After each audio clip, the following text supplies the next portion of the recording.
Buenos días, hoy estamos con la presencia de Su Eminencia el Cardenal Baltasar Porras y también con la presencia de los muchachos del último año del ITER en la clase de Liturgia 2, donde el Cardenal pues va a tener una presentación sobre el misal, que va a ser una de las expresiones fundamentales para que la podamos conocer, para que lo podamos aplicar y sobre todo podamos disfrutar esta herramienta de trabajo que se convierte no solamente en un libro cualquiera, sino en un punto de referencia de la celebración central de cada día de los sacerdotes como es la Eucaristía. Bueno, pues gracias por esta invitación, que me siento muy a gusto porque de las cosas que yo más siento como obispo es no poder estar dando clases, porque es mi pasión. Yo soy pastoralista y es lo que he desarrollado a lo largo de todos mis años de estudiante. Yo estoy en el Instituto Superior de Pastoral de Madrid y creo que lo más interesante es cómo unir lo que está mandado, diríamos así, lo que está normado por la Iglesia con la necesidad de inculturarlo a cada una de las distintas culturas, pero también lo que cada uno de nosotros tenemos que hacer como comunidad. Y creo que la liturgia se convierte en uno de los elementos más exigentes, me atrevo a decir, para nosotros. ¿Por qué? Porque tenemos el peligro de lo que el Papa Francisco repite tanto del clericalismo. Y aquí el cura soy yo, y que se hace lo que yo diga, y en las condiciones en que yo diga, y celebro como yo digo y como yo sé, y creo que eso es una de las cosas que está bastante lejano, por lo menos desde el Concilio Vaticano II, tanto la Lumen Gentium como después también lo que es el decreto sobre liturgia, que es bien con la Constitución de liturgia, que aunque es el primer documento del Vaticano II, que tiene unas cuantas lagunas, pero que si se lee a la luz de los documentos posteriores, que son Lumen Gentium y Gaudium et Spes y adyentes, tiene otra dimensión bien importante. Entonces, yo diría, lo primero que necesitamos, cómo nos conseguimos nosotros como presidentes de la celebración. Toca presidir la celebración, no solo la eucarística, porque podríamos entrar quizá en la eucarística por su importancia, pero que la liturgia no tiene sentido para uno como sacerdote. Es decir, uno se ordena sacerdote para la comunidad. O sea, la Eucaristía es relacional, una cosa que más el Papa Francisco y ahora Fratelli Tutti lo pone en otra dimensión que es bien importante, es ver relacional. Tanto que tiene una cosa que es bastante discutida, por ejemplo, con respecto a la concelebración. En la concelebración, quien representa a Cristo es solo el presidente. Los demás somos bautizados, que si somos sacerdotes podemos concelebrar, pero somos tan fiel como mi mamá y mi abuela o la cocinera o cualquiera de los que esté. Entonces, por eso ha habido en todos estos años, digamos, como una solicitud hasta de revisión de la concelebración, porque es una de las grandes novedades, sin lugar a dudas, del Concilio Vaticano II, pero en el fondo, por la concepción eclesiológica y sacramentológica, lo que pensamos es que yo, concelebrante, estoy concelebrando tan igual como el que está presidiendo, y no. En la celebración el que preside es uno solo, y ese que preside es el que representa a Cristo. Nosotros somos parte y pueblo de Dios, eso nos cuesta entenderlo.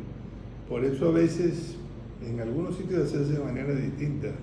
¿Por qué se hace una concelebración? El que tiene que estar sentado al lado del que preside tiene que ser el superior o el obispo o el canal. No. Podía ser primero mi abuela, y yo voy más allá quizás de lo que es, pero para que veamos que no se hace verdaderamente liturgia si la sinodalidad, si la comunión, si el pueblo de Dios no es parte integrante de esto. Y en segundo lugar, creo que tenemos también el peligro de volvernos nosotros ritualistas. Y yo siento que las generaciones del postconcilio ha habido también como un cambio, una evolución. Yo soy de la primera generación postconciliar, ¿no? Que nos tocó, digamos, la creatividad pues, en ese momento. Uno nota, y hasta en algunas publicaciones también, que se han vuelto de alguna manera ritualistas, que si celebrar tiene que ser que todos nos pongamos con las manos aquí, que no pensemos arriba, que no pensemos... Digo esto como para... porque hay una serie de cosas o de gestos. Si alguna característica tiene la reforma del Concilio Vaticano II y toda la documentación pues, posterior, es que no es una camisa de fuerza para uno como celebrante. Tampoco es para que uno haga lo que quiera. Cómo poder unir qué es lo que tiene de tradición y qué es lo que es creatividad. Entonces, esos dos aspectos que desde otro ángulo también Fratelli Tutti lo trata, ¿no? Es bien curioso, este Papa no da puntadas y sin hilo, ¿no? Porque no es volver a repetir lo anterior y tampoco es que vamos a partir ahora de cero. Nosotros somos hijos de la Iglesia, que es una católica apostólica. Entonces, ¿qué es lo que tiene de continuidad en medio de lo que tiene que ser querida Amazonía? Y el Sínodo de la Amazonía lo plantea de manera bastante más fuerte, ¿no? ¿Qué significa inculturación de la liturgia? Y por eso, si ustedes pudieron ver, por ejemplo, estas dos celebraciones que no eran eucarísticas, que no es una celebración de la palabra especial, de la exhumación de los restos, bueno, ¿cómo mezclarlo? Y quizás uno de los elementos que atrajo más a la gente, además de la devoción que existe a José Gregorio, que sabemos que va más allá del ordinario, es que fue muy venezolana y muy expresión de lo venezolano desde algo que nosotros mismos no valoramos. Para mí ha sido ahora no diré un descubrimiento, sino un afianzarme más en que en unas primeras reuniones, bueno, pero si es que la tradición musical religiosa venezolana es muy pobre, es una gran mentira. Es una gran mentira. Primero tenemos producciones de primerísima calidad de finales de la colonia, del siglo XIX, del siglo XX y hasta ahora. Pero después tenemos una beta en la religiosidad popular de un calado no solamente artístico, musical, sino también doctrinal en una serie de celebraciones, como son los velorios de Angelito, como son la Cruz de Mayo, como son los aguinaldos, como son una serie de fiestas particulares.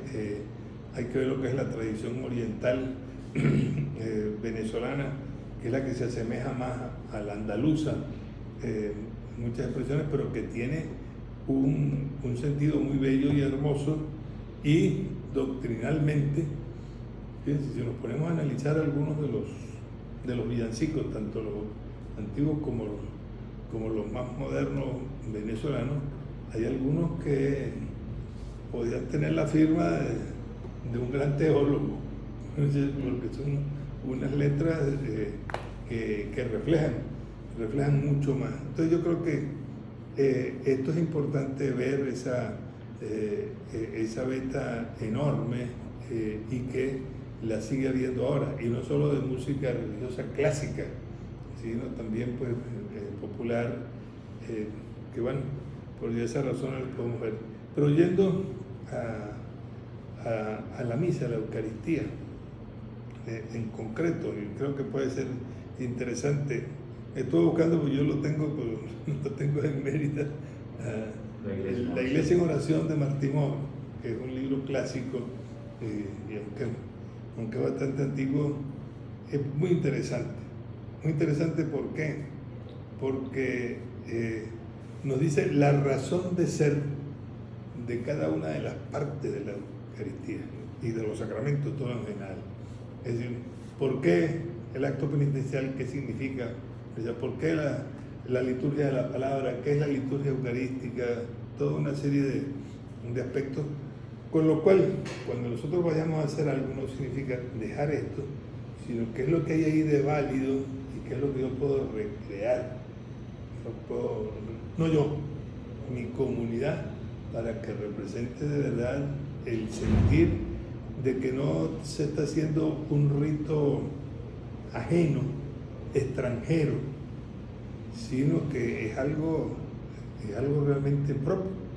Fíjense que uno de los problemas que ha habido con la evangelización, sobre todo en Asia y estos países de cultura japonesa, china, ha sido ese, coreana, y por eso ha habido tanto.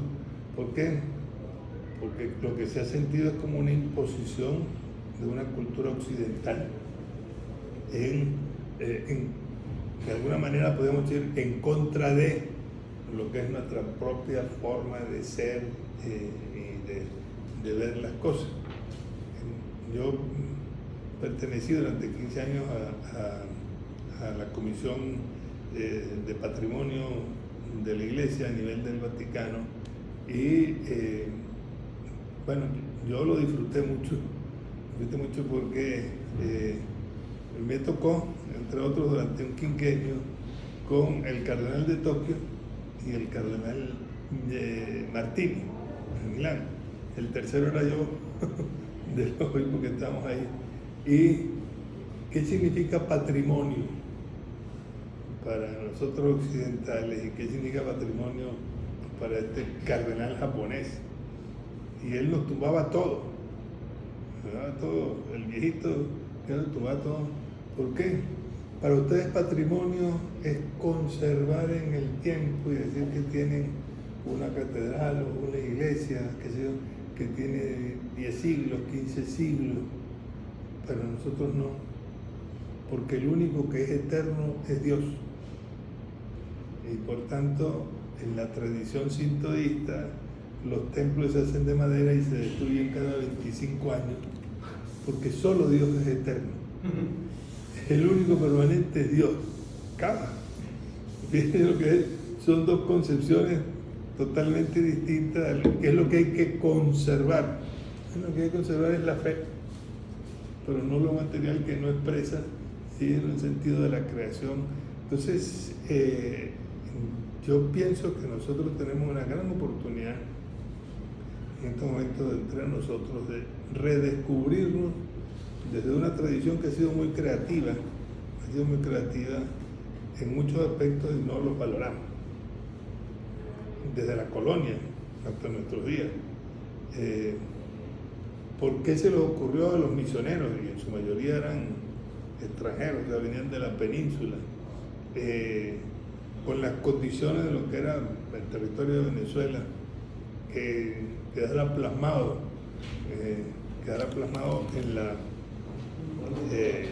en el Sínodo de Caracas de 1680, quedara plasmado nada más y nada menos que comer en Cuaresma carne de chigüire no rompía el ayuno. No el ayuno, la abstinencia. No rompía la abstinencia. ¿Por qué? Nos ocurrió a los misioneros que como el chigüire es anfibio, pues si se mete el agua y sale, que entonces se equipara como si fuera un pez, siendo de sangre caliente y tal, y por eso, sobre todo en toda la zona llanera, los viernes de Cuaresma se come carne de chihuire. Si la come uno aquí, digamos, en Caracas, o un extranjero viene, pero ¿cómo se está comiendo carne? Si eso, parece una tontería, pero indica, caramba, hay que aterrizar las cosas a la propia cultura. Y entonces, creo que un bonito ejercicio es que, digámoslo así, aprendamos a celebrar la Eucaristía, pero no porque sé cuáles son los pasos que hay que dar, sino porque no tiene sentido si no lo hago con la comunidad en la que estoy. Es decir, es la comunidad la que expresa cuáles son sus necesidades. Por eso nos pasa tanto que nosotros como curas siempre estamos apurados porque tenemos muchas cosas que hacer. Decimos una misa o un entierro o un bautizo o un matrimonio o lo que sea sin involucrarnos en la celebración. Somos un extraño a la celebración. Y eso aleja mucha gente. Acaba de salir un librito en España, que lo mandé a pedir, que se llama algo así, Entre la espada y la pared, que se los recomiendo. Si lo consiguen, acaba de salir de Paulina, lo ha publicado, que es un estudio de dos sociólogos de un matrimonio, son laicos, las 13 o 14 razones por las cuales a los españoles no van a misa y que tienen que ver con la homilía. Y entonces aparecen 14 razones, ¿ok? Porque la homilía es una clase, es una clase doctrinal, es una clase de catequesis, porque es para regañar, porque no aterriza, porque no toma, porque se vuelve una exégesis, porque se es ajeno a... Hay un montón de cosas y no es que esto se les ocurrió ponerlo, sino de estudios que han hecho, de mediciones que han hecho de estas encuestadoras, diríamos así, y que quieren ofrecerlo para que veamos qué es lo que hacemos o lo que decimos. Una cosa que es evidente, no puede ser igual una homilía para si tengo nada más que niños, o si son adultos, o si son universitarios, o si es la gente del barrio, o lo otro. Bueno, pero lo primero, ¿cuáles son sus necesidades? ¿Qué es lo que esperan encontrar allí? Y el gran principio en la liturgia es la palabra, esta palabra de Dios que acabamos de escuchar, que acabamos de proclamar, se cumple hoy y aquí. O sea, no estoy oyendo yo una narración de un evento bonito o menos bonito o menos sugerente. Por ejemplo, este próximo domingo pues es la parábola de las 10 vírgenes, ¿no? Las cinco necias y las 5 sensatas, ¿no? Bueno, ¿qué nos dice eso a nosotros? Indudablemente mi preparación como sacerdote, como presbítero, con cierto conocimiento, bueno, ¿por qué echa este cuento?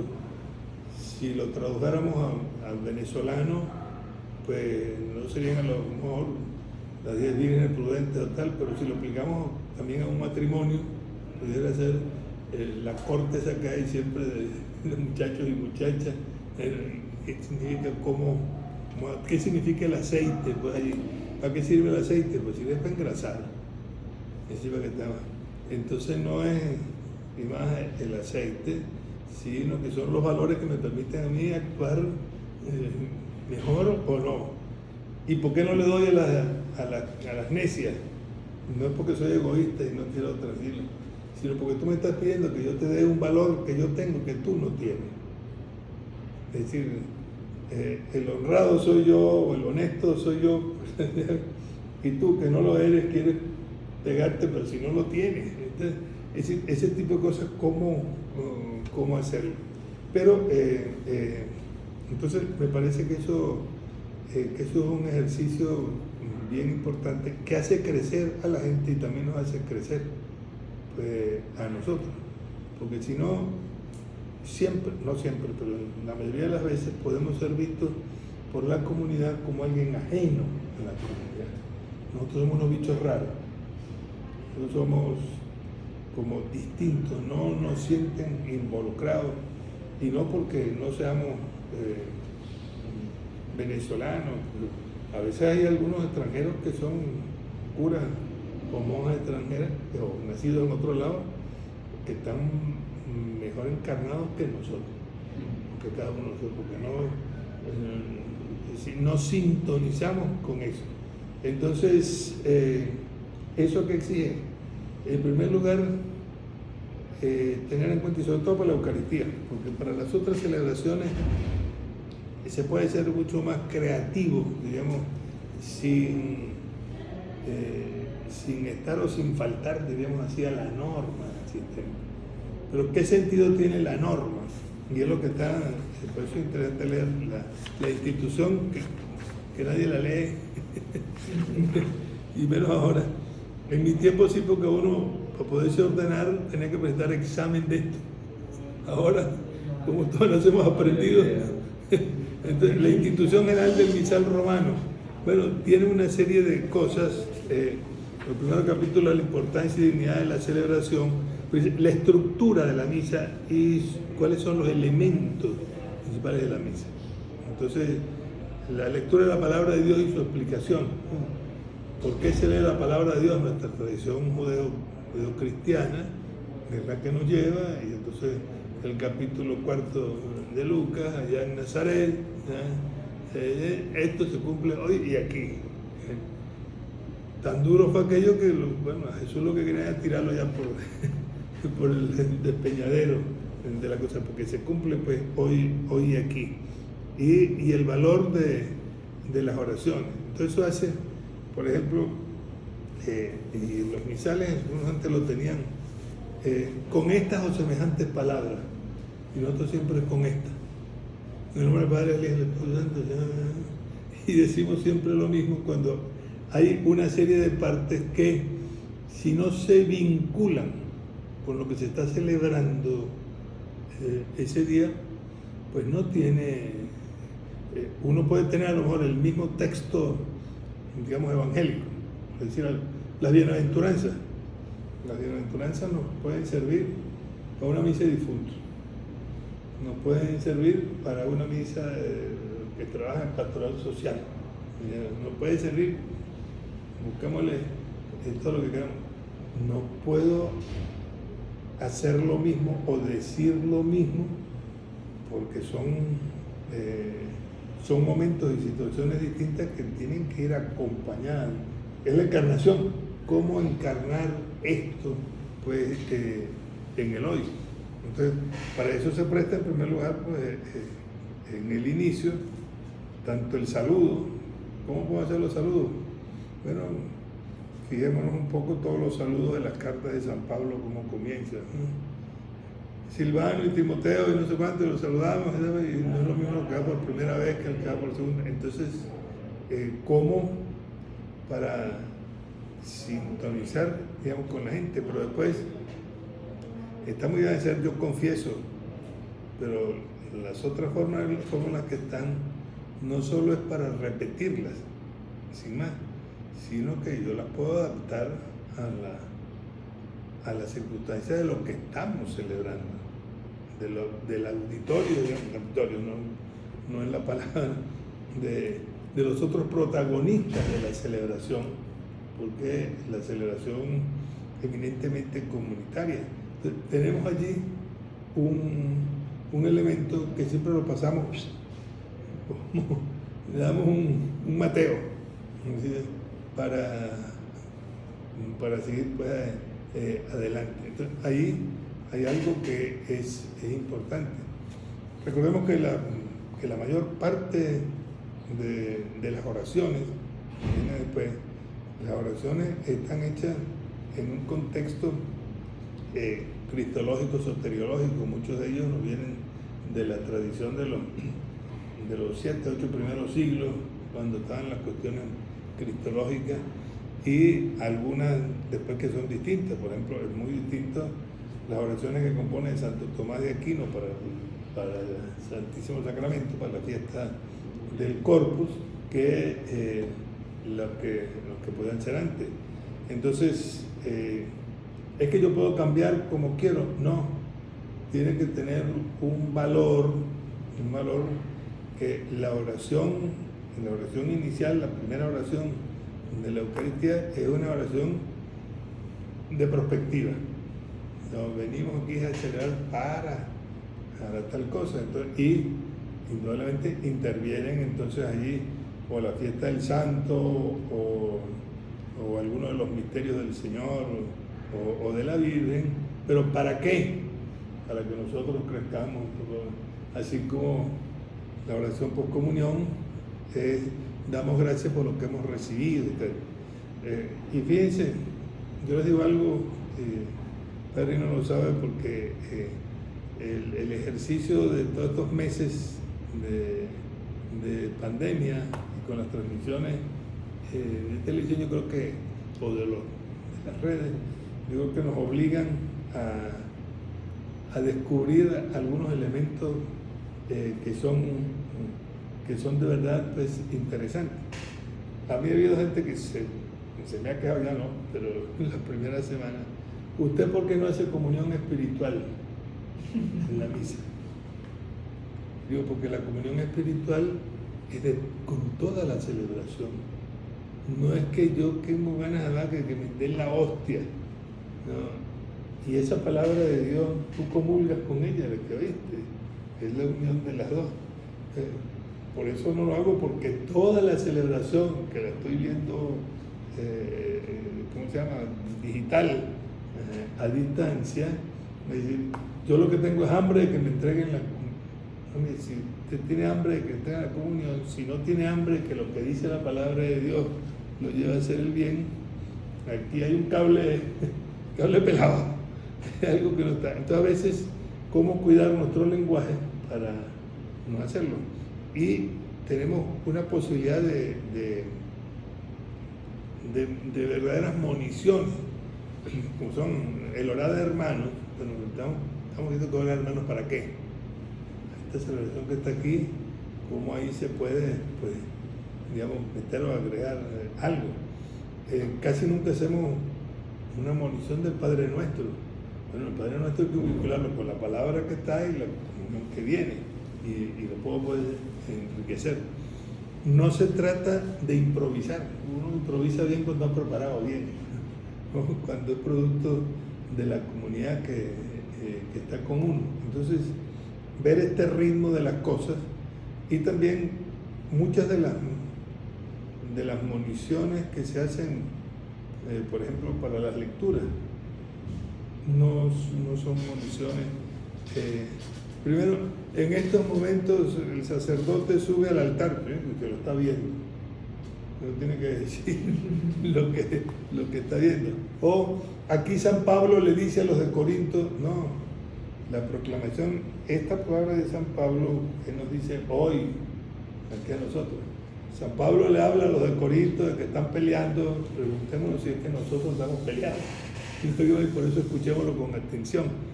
No es una exégesis de lo que ahí está, ni una explicación de lo que está, sino esta palabra de Dios hoy aquí, a esta comunidad. Porque ni es catequesis, ni es adoctrinamiento la celebración. La celebración lo que viene es a hacernos crecer. Por eso yo creo que es importante releer con detalle el capítulo de Evangelii Gaudium, para que venía lo más reciente, sobre la homilía. Muy bien. ¿Por qué? Porque, bueno, toca pues una serie de puntos que son interesantes. Y visto ahora, sobre todo con Laudato Si y Fratelli Tutti, hay una cantidad de pequeños elementos que tienen que ver entonces también con la celebración. Entonces eso enriquece a la comunidad y nos enriquece a nosotros. Y terminar por decirles ahorita, para que ustedes intervengan o pregunten o compartamos, porque aquí hay muchas cosas que pueden ser.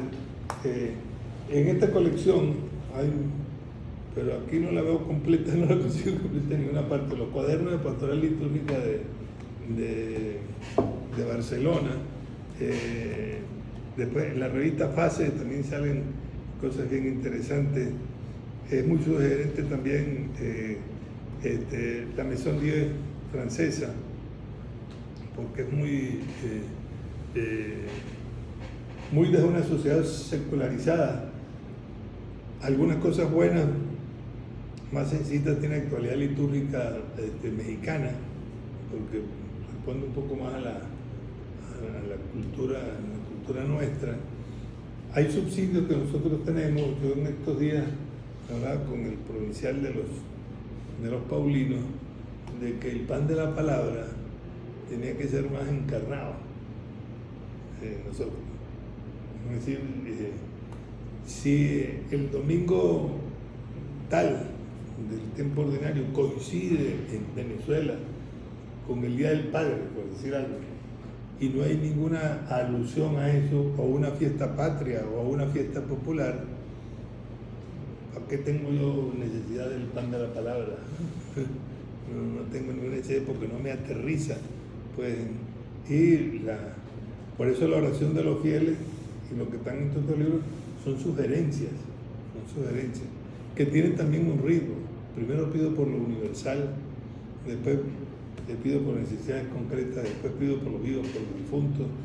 Lo hacemos, por ejemplo, cuando rezamos laudes o vísperas, hay peticiones que hacemos en laudes que no son, las peticiones de laudes es para la vida. O sea, los muertos no se nombran. En cambio, en víspera sí, porque anochece y la noche me acerca. Es otra.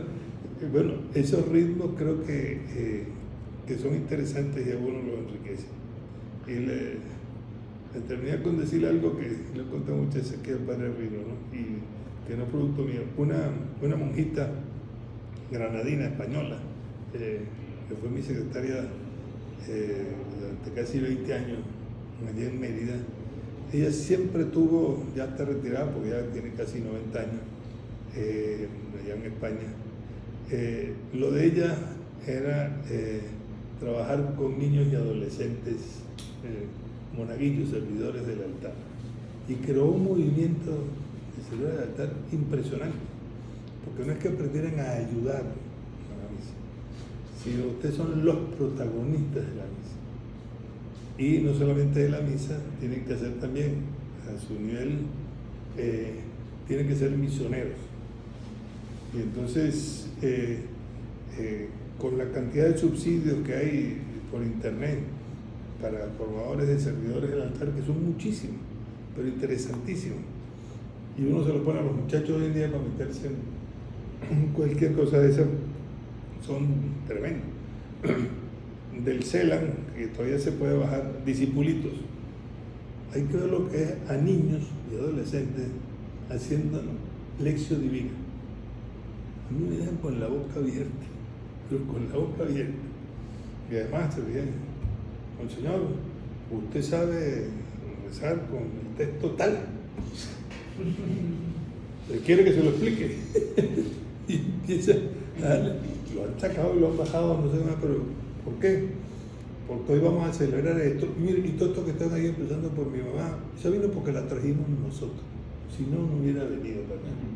Entonces, claro, y eso hace que ya desde hace años, testigo, yo llego a cualquier parroquia o del pueblo y me llega el grupo. La celebración de hoy es tal. Aquí tenemos esto. ¿Tiene algo que decir? Usted entra y se sienta. Cuando digamos, usted se para y... Pero entonces preparan unas cosas que después se queda uno, de verdad, dice, caramba, que muchachos a esa edad que desarrollan un protagonismo de su vivencia cristiana a su nivel, es de verdad algo que es lo que nos hace tener buenos cristianos, no solamente porque sean curas o monjas, sino que va pues mucho más allá. Entonces, si nosotros logramos despertar esto, y lo veo con este librito, lo que leía de este libro español y otro que es ¿Dónde está Dios?, que es de argentino, me lo acaba de mandar Gila, que es también un estudio sociológico, por qué la gente no va hoy, o cada día va menos a la misa, o no sé qué más y tal. Y bueno, está, y no solamente a la misa, a la iglesia, porque no encuentra nada que tenga sentido con su vida. Entonces, nosotros tenemos, por la tradición de religiosidad popular nuestra, que siempre decimos hay que evangelizar. Bueno, primero dejémonos evangelizar por la religiosidad de la gente y desde allí descubramos cómo crecer conjuntamente en esa evangelización. Entonces, en ese sentido, la liturgia nos llena, si no se convierte pues eso en un rito.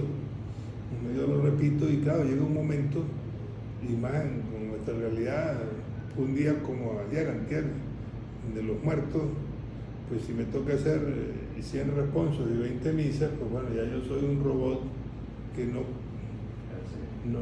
sintonizo con la gente. Bueno, perdonen un poco de silenciado esto porque pues, nos puede servir, y un estudio a lo mejor detallado de esto, no para aprender la rúbrica, sino que en el sentido de cada una de esas partes, qué es lo que me permite ver. Y estoy preparando un trabajo sobre la cremación. Y me acaba de pasar hace 2 días, murió un sacerdote en Mérida, Ricardo Siliero, y hablo con la familia, lo vamos a cremar. Le digo, sí, que esa fue la voluntad de él. Digo, mire, me atendió muy bien la hermana del padre. Le dije,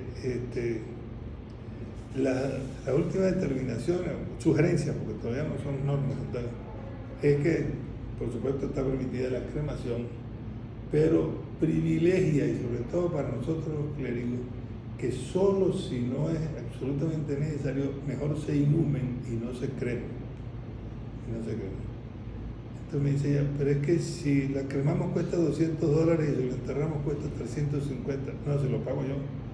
Le dije, no se preocupe por eso, lo enterramos ayer, inhumado en el panteón sacerdotal. ¿Pero por qué? Porque hay un principio que es bien interesante. Cuando yo entierro y inhumo a alguien, yo estoy respetando lo que ahí hubo, un templo vivo que refleja no sé qué, que Cristo tuvo, todo aquello. Cuando yo cremo, yo estoy destruyendo. Yo quemo, destruyo algo que ya me estorba. ¿Qué hago con un muerto? Entonces, y que esto tiene que ver entonces con la plata, sí, con la ecología. Todo lo que me sobra, mejor es quitarlo de medio, lo quemo, es decir, lo destruyo. Entonces, claro, hay un concepto que puede estar en el subconsciente que nos lleve no a decir no se puede hacer esto. O como tantas cosas que ha cristianizado, en dado caso el cristianismo, que lo ha asumido. A mí les digo de verdad, me repatean. Yo este año no quise contestar nada en los chats de los sacerdotes con el Halloween, que no sé qué, que eso es diabólico, que es esto, que no sé qué, que sean los niños. Miren, sí y no, que tuvo un origen demoníaco y tal, perfecto, pero ¿por qué en el norte de Europa el símbolo navideño es el abeto? Porque era el dios de la vida. Lo único que queda verde en plena nieve y no sé qué más es el abeto. Ese era el dios. Miren, resulta que es el signo de que el que queda vivo es Cristo, que nace y tal. Lo cristianizó. Y yo lo consulté con varios obispos mexicanos, porque en México, bueno, Halloween es una fiesta más importante que cualquier otra. Digo, ¿usted no tiene? No, nosotros lo hemos asumido en lo que tiene positivo. Que los niños se disfracen de lo que sea, que no se disfracen de monstruos, porque eso es feo, ¿no? Pero que se disfracen de todo. ¿Y qué es lo que hacen? Dar alegría a otros, visitando casa por casa, llevando caramelos o tal, y resulta una celebración de la vida. Y, bueno, mire, entonces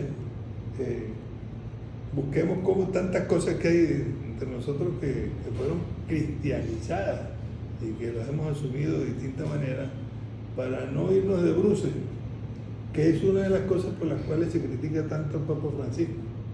En un mundo pluricultural, solo el diálogo y el reencuentro y no sé cuánto, y descubrir lo positivo que tienen otros nos permite ir adelante. Pero cuántas quejas hay de Fratelli Tutti. Al Papa se le ocurrió escribir esto porque habló fue con un musulmán. Y pone el ejemplo de Martin Luther King. No tenemos bastantes santos nosotros. Es decir, ese tipo de cosas.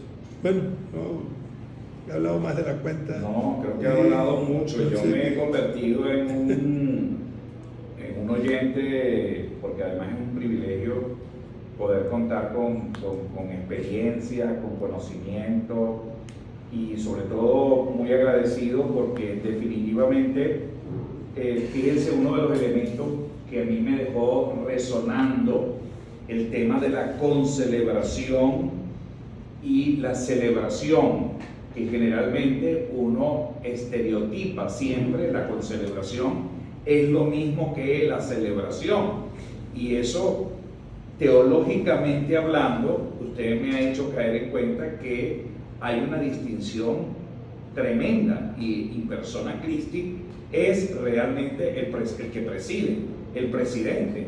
Los demás somos colaboradores, y eso también lo podemos aplicar un poco hasta el propio ministerio sacerdotal. Participamos de un oficio que es propio del que tiene la plenitud del episcopado, que en este caso... Y fíjate que hay algo ahí que puede ser interesante. Fíjense que en la concelebración general, solo si un diácono pide la bendición al que preside. Si es el obispo el que preside, parece que el juez y le pida la bendición a uno. No es que si, como todos somos iguales, solo el que preside, el que va a leer el Evangelio, proclamar el Evangelio, debe pedirle la bendición al que preside, que es el que representa a Cristo. Así sea cura o obispo o cardenal o lo que sea. En el fondo, pero tenemos un sentido eclesiológico que es del Vaticano I y no del Vaticano II. Entonces, no, yo porque le voy a pedir la bendición si somos iguales, somos los dos curas que estamos celebrando. No, mira, es que hoy estás presidiendo tú eres representa a Cristo, no yo.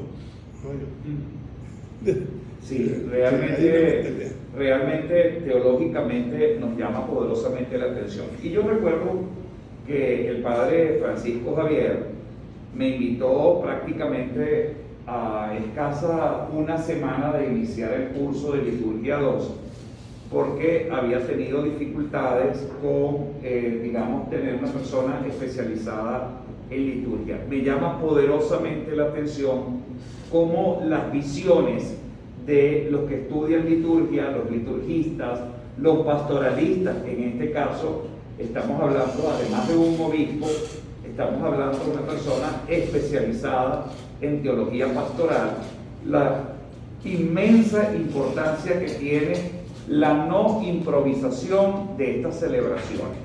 Y me decía, cuando le contaba un poco al padre Francisco Javier lo que estábamos haciendo, él estaba encantado porque toda la liturgia, si no se manifiesta de manera concreta a través de hechos que en la vida cotidiana van a formar parte de nuestra vida, definitivamente hay como una especie de ruptura entre lo que aprendimos y lo que muchas veces transmitimos, y que usted perfectamente muy bien encajonó en las referencias bibliográficas sobre la inminente preocupación de las celebraciones dentro de la iglesia, que son aburridas, con la indiferencia, con la comunicación del símbolo y del signo que a veces no manifiestan pues un significado profundo. Y yo te decía a ti, yo no sé si te acuerdas, Ricardo, que una de las tareas que yo les puse fue ir a visitar, que cada quien hablara de su apostolado, y cada uno de ellos contaron, bueno, yo celebro en el barrio tal, yo celebro, acompaño, más que celebro, acompaño la distinción de la primera clase. Le dije, nosotros no decimos misas, nosotros celebramos misa, nosotros no escuchamos misa, nosotros participamos en la misa. Bueno, ahí hay una diferencia realmente importante. Entonces, cada uno contaba, decía, bueno, él me decía, nosotros llegamos por el tema de la pandemia y no nos permite tener una relación con la gente por el tema del contagio, y llegamos, el padre celebra y nos vamos. Entonces, yo le decía, bueno, fíjense que esa es la costumbre que tenemos. Yo mismo, a lo largo de toda mi vida sacerdotal, por el apuro, por lo que tenemos después, la preparación de la Eucaristía, no le damos la importancia realmente que tiene. Y fíjense que cuando uno empieza a leer la oración colecta, la oración de ofrenda y después la oración postcomunio, tiene toda una relación con la propia liturgia de la palabra. Es decir, hay toda una relación, y la liturgia y la oración de los fieles se pide por lo que estamos rezando dentro de la propia liturgia. Y les decía lo que aprendí de usted, porque esto que le había dicho de la preparación de la misa fue una, conversación que tuvimos, donde usted me decía, la gente, los sacerdotes, no estamos acostumbrados a preparar la liturgia de la Eucaristía, que no significa tú haces las moniciones, tú distribuyes la comunión, sino como la comunidad que celebra, mejor dicho, participa de esa celebración, se convierte no solamente en un agente receptor, sino también emisor de vida, de esperanza, de alegría, de pena, de tristeza, de angustia, de todo lo que de alguna manera estamos padeciendo en el día a día. Por eso me encantó la participación suya, y creo que la insistencia es que, además de conceptualmente tener claro todos estos principios teológicos que definitivamente tenemos que leer mucho para poder aprender mucho más de lo que podemos conocer, estoy seguro que seguramente en pocos meses ustedes, ya transformados en verdaderos sacerdotes, demos una impronta, una imagen totalmente diferente a lo que realmente hemos estado acostumbrados siempre a hacer. Y repetimos los modelos más nefastos, repetimos siempre la misma plegaria por lo rápido, perdemos la dulzura. Eso lo aprendí de él. Yo tengo la posibilidad durante todos estos 2 años que todas las Eucaristías, pues las plegarias eucarísticas son diferentes, las intenciones de la Eucaristía son diferentes, se valoriza al personaje que se celebra, el santo que recordamos, y por otro lado, la gente con emoción manifiesta también como un mayor interés.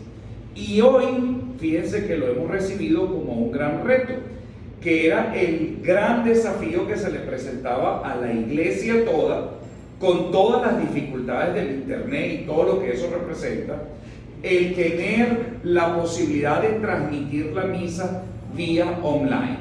Y eso ha sido realmente asombroso, porque definitivamente lo que se transformaba en 4 o 5 personas, pues ahora se transformaron en multitudes, y dependiendo el carisma y dependiendo la preparación de la propia Eucaristía, bueno, pues ya son miles los que participan de nuestra misa. Ahora bien, ese es el otro gran desafío que realmente seguramente tenemos que transformar.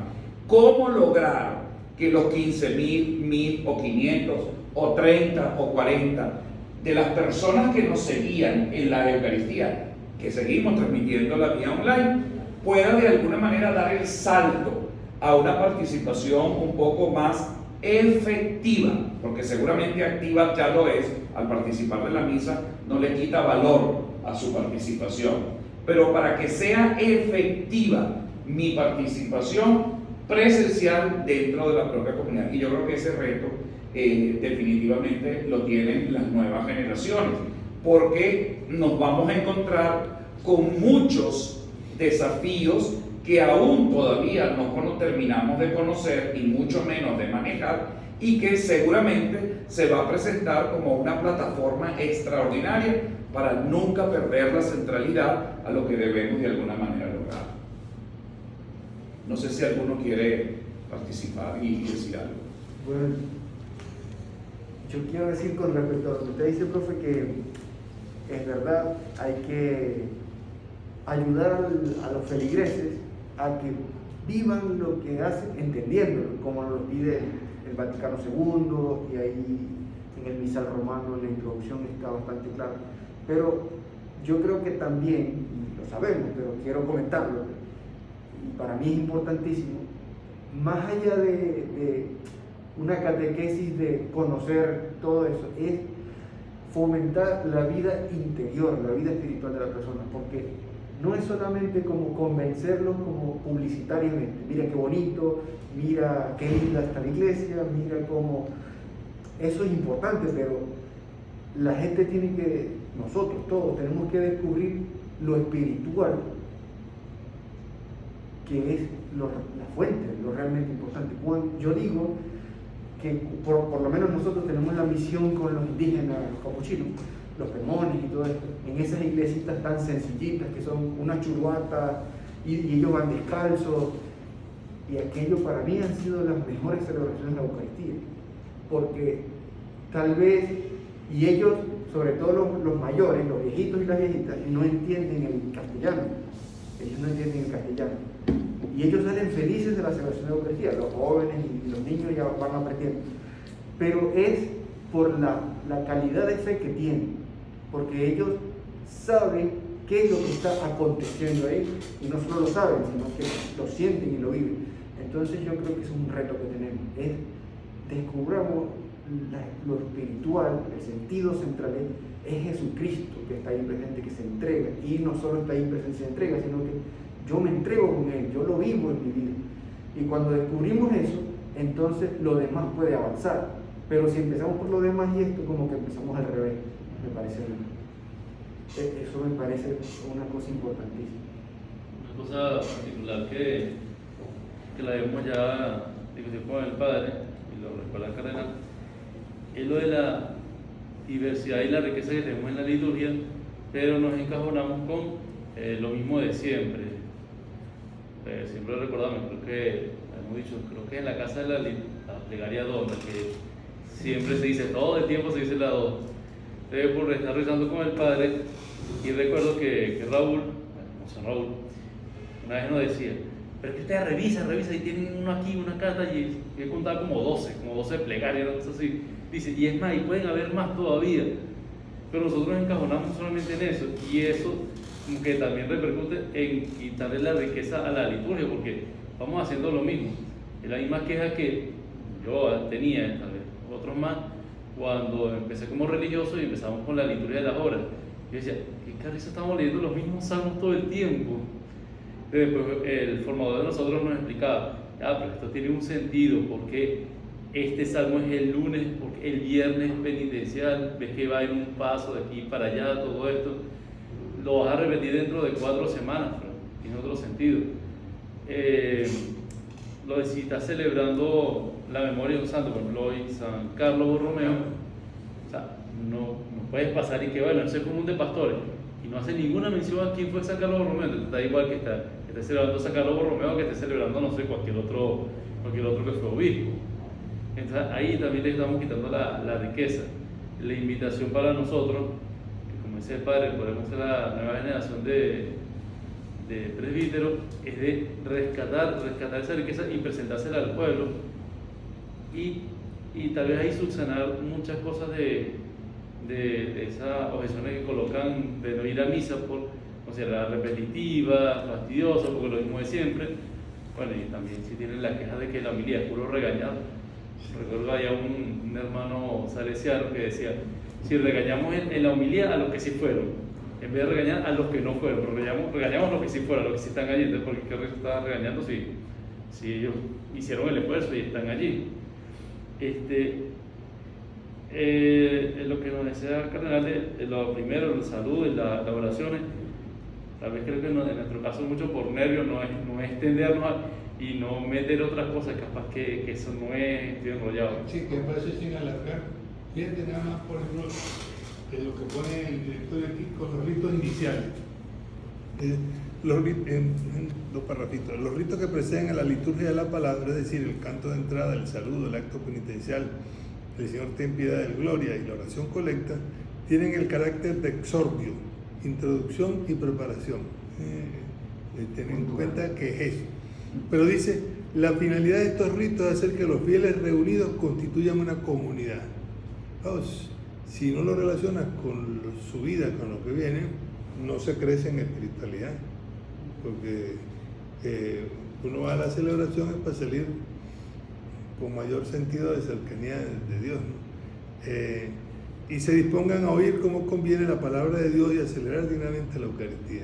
Entonces, bueno, miren, nada más cómo podemos hacer de tal manera que los ritos iniciales nos den ya como el clima de la celebración. Si le damos esto, lo que viene es como pan comido, por decirlo así. Entonces, bueno, todo esto nos pasa, no es una norma, sino es el espíritu de lo que está. Y cómo aceptar nosotros, evaluarnos permanentemente. A mí me llama la atención, yo no sabía, como le ponen a uno los aparaticos estos enfrente, esas burbujitas que salen, ¿y por qué esas burbujitas? Ah, no, esos son corazoncitos. Ah. Y entonces yo me he puesto a ver, no sabía. Cuando uno hace alusión a cosas de la vida, de lo que está ahí, empiezan a salir corazoncitos. Sigue por ahí. Ah, caray. Ahí viene el clavo. Si no, lo otro, que no. Y cuando está tan pelado que no da ningún corazoncito, dice que Hay algo que no. hay algo que no está bien. Entonces, la forma de saber la reacción de la gente. Entonces yo. Miren, y yo quisiera no terminar esta clase, que además le doy las gracias al cardenal porque realmente ha estado muy ocupado, sobre todo en estos últimos tiempos. Miren, vean varias veces, si es posible, la liturgia que se organizó para la preparación del anuncio de la beatificación del doctor José Gregorio Hernández y ya la celebración de la exhumación, que tuvo como dos grandes celebraciones. Si ustedes prestan mucha atención a cada una de esas celebraciones que la tenemos vía online, ¿qué es lo primero que reluce allí de inmediato? Estas celebraciones fueron preparadas. No hay improvisaciones. Pudo haber habido algún pelón, como decía nuestro antecesor, Monseñor, te pelaste, chico. Monseñor Arias, cuando algún monaguillo se equivocaba en la propia liturgia. Pero lo impecable que resulta la liturgia, especialmente cuando hay preparación. Hay una diferencia enorme a la improvisación. Entonces, ese es un elemento que nadie puede olvidar. Yo no puedo vivir en la vida improvisando toda la vida. Bueno, es verdad, a lo mejor en una de estas misas que salieron de atajo, pero por lo menos tómate el tiempo que requieras para que no quede verdaderamente la gente desanclada y desanimada de lo que está celebrando.